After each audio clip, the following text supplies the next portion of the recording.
talk to us about GE. Are you surprised by the magnitude of the decline that we saw last year? And do you think, given what you've seen from them, they can turn it around this year? Well, I love GE. You know, I spent over 30 years there, and I was really blessed and fortunate to work with Jack Welch, and who I consider a dear friend, a great mentor, and many of my management skills were honed while I was there. And it was such a wonderful environment culturally, where I like to say it was kind of collegiately competitive.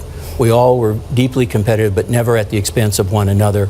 You know, if I needed some help, Jim McNerney would jump in, or I'd help him. And so it was a wonderful, wonderful environment. And it is, I've said before, it's heartbreaking to see, what was it, about $350 billion of market cap kind of evaporate over the last 16 years. So that's one point.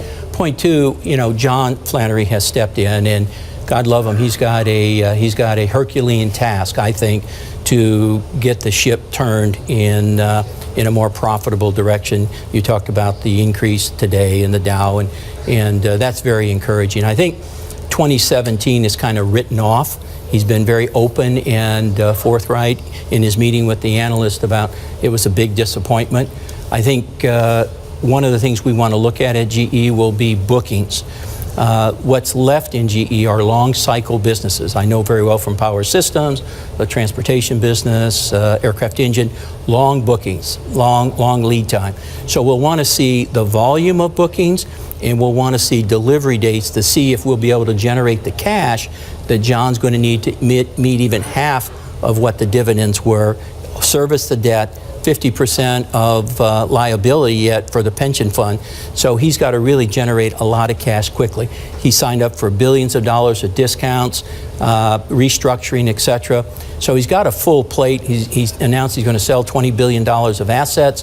That will be an interesting set of dynamics. You know, I think you lose a little leverage when you announce you have to sell. Yeah. And not that it's a fire sale, and there's some big tax consequences because the books have been written down the value. Now, the new tax bill will be helpful, but we'll have to see all that. I think first quarter, second quarter will start to really determine John's implementation of his strategies laid out. Do you think we've seen the low in the share price? I don't know. So it sounds like he's got a long road ahead of him, and by telling everyone what he needs to do, he's managing expectations.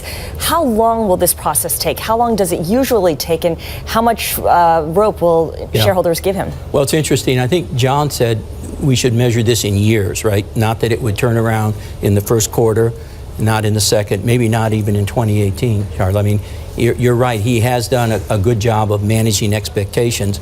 The question is, while the rest of the market is getting significant growth. And again, if you look at the percent growth over a very bad year, we got to keep it relative, right? Sure. I mean, it's a good indication, but you got to recover 40% before you start to get back competitive with the other Dow companies.